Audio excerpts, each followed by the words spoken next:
This is the overall action potential process, which includes inside the intracellular space of the axon. It has your negatively charged anions, which are large organelles, and then you have your positively charged cations, which are your potassium.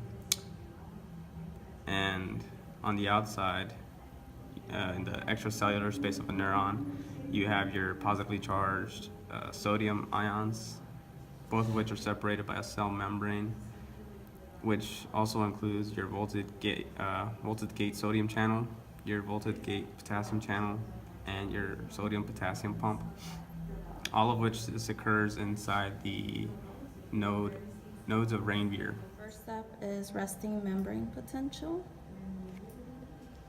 And the sodium are on the outside, the potassiums are on the inside of the cell. The sodium pump is closed, so it's off. And the potassium pump is leaking a little.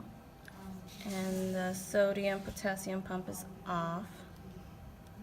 And the voltage is negative 70 millivolts. The second is depolarization.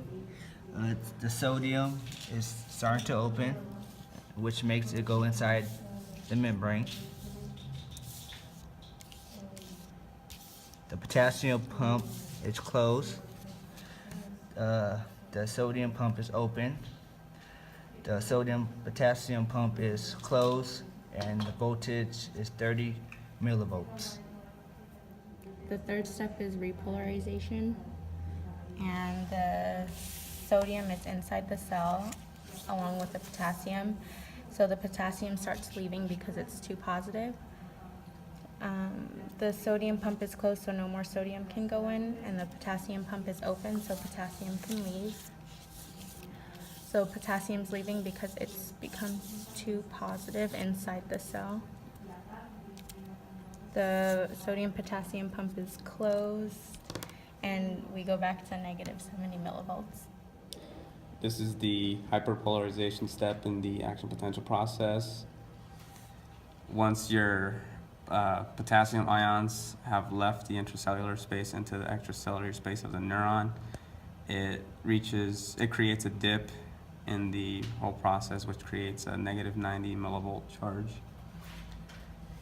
which then causes your sodium potassium pump to activate and take in 3 sodium ions from the intracellular space and 2 potassium ions from the extracellular space, and switch them around, and continuously does this until it equalizes the charges on both sides, while also your potassium channel is slightly leaking and allowing some potassium ions to go towards the concentration gradient and inside the intracellular space, until all have reached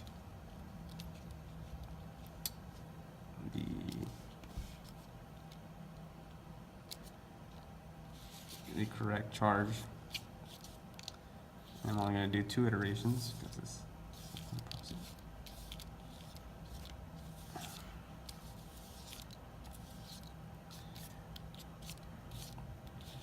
Once that is complete, it goes back into resting potential and is ready to be stimulated once again.